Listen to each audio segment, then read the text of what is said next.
Wassalamualaikum warahmatullahi wabarakatuh.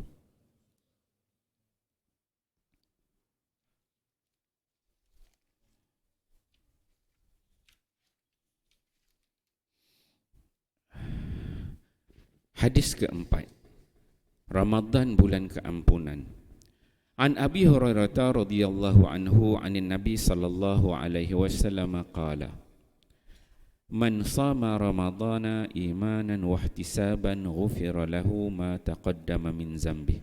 Akhrajahu Al-Bukhari fi sahihih.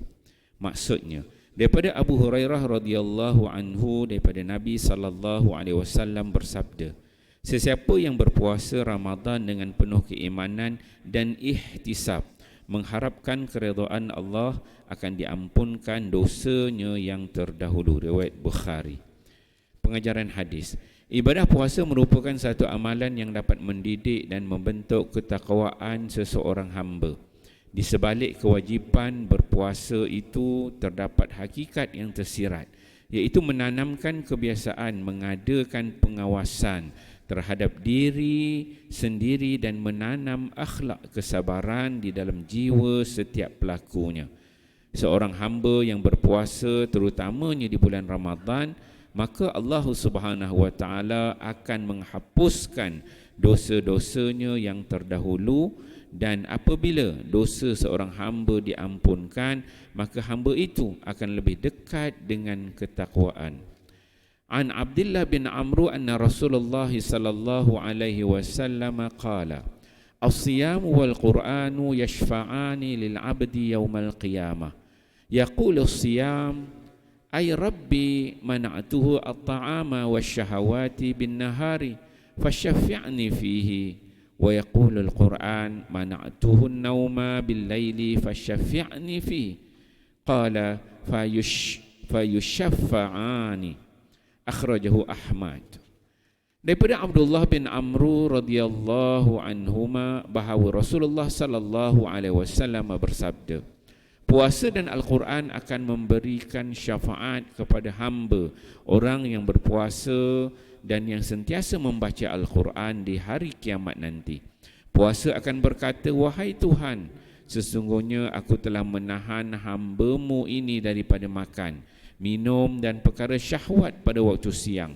Maka terimalah syafaatku kepadanya. Manakala Al-Quran pula akan berkata, wahai Tuhan, sesungguhnya aku telah menahan hamba-Mu ini daripada tidur di malam hari, maka terimalah syafaatku kepadanya.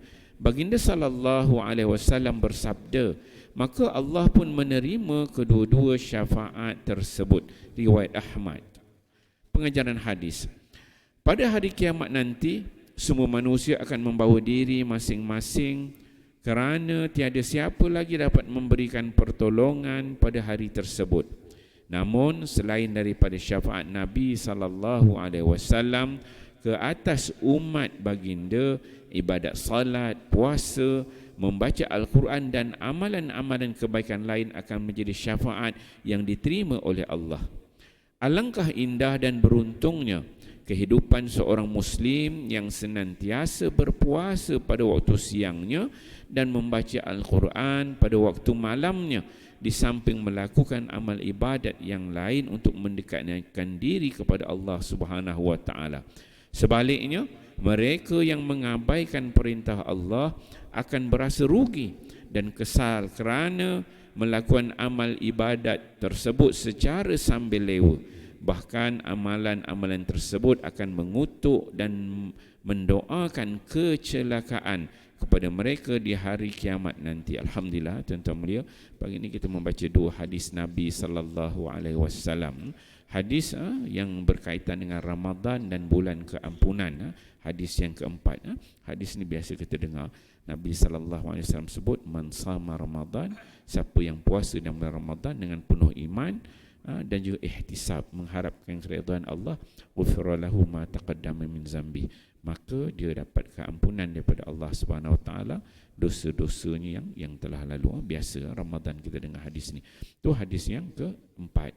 Kemudian hadis yang kelima daripada Abdullah bin Amr bin Al-As, dia menyebutkan bahawa Nabi sallallahu alaihi wasallam mengatakan as-siyam wal Quran. Kita sekarang ni berada dalam bulan Ramadan. Ada dua kata Nabi. Yang pertama as-siyam, iaitu puasa. Dan yang kedua kata Nabi ialah Al-Quran. Yang mana puasa dan juga Al-Quran ni yashfa'ani. Dua-duanya ini memberi syafaat bagi seseorang hamba itu yaumal qiyamah, pada hari kiamat nanti. Maka ketika mana hari kiamat nanti, yaqulus siyam, puasa yang kita puasa pada hari ini, tiap-tiap hari kita puasa ni, puasa tu dia akan bercakap. Maksudnya puasa ni boleh bercakap. Hari ni puasa tak boleh cakap, cuma kita berpuasa je.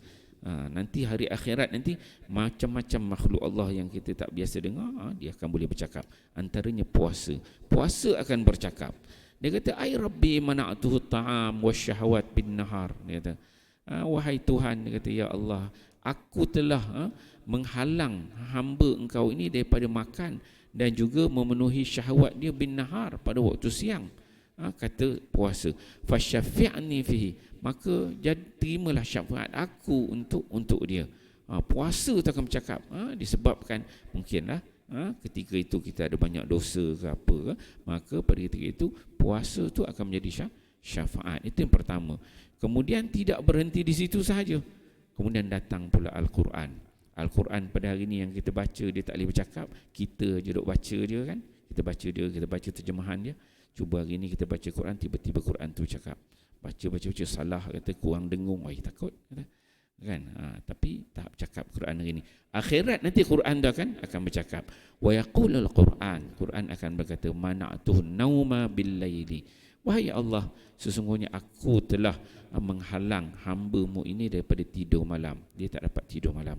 Sebab apa? Sebab baca Al-Quran. Ini amalan-amalan Nabi, para sahabat di bulan Ramadan, waktu malam dia baca Quran. Mana'tuhu nauma bil laili, aku menghalang dia tidur pada waktu malam kerana dia sibuk baca aku, kata Quran. Fasyafi'ani fihi, maka ya Allah, kau berilah syafaat kepada dia disebabkan dia baca aku ni Quran. Maka kata Nabi SAW, fayusyafa'ani, maka kedua-dua yang dikatakan puasa itu dan yang apa disebutkan sebagai Quran, kedua-duanya memberi syafaat kepada hamba-hamba Allah. Jadi insya-Allah tuan-tuan mulia, bila kita baca hadis-hadis ini, moga-moga ianya jatuh ke dalam hati kita betapa pentingnya puasa. Puasa itu akan jadi syafaat kepada kita hari akhirat. Dan Quran, kita kena banyak baca, tambah bulan-bulan Ramadan ini, maka kedua-duanya akan menjadi syafaat kepada kita nanti di hari akhirat nanti. insya-Allah kita fahami hadis ni, amal dan sampaikan. Wallahu a'lam. Subhanakallahumma wa bihamdika, illa allazina amanu wa sallallahu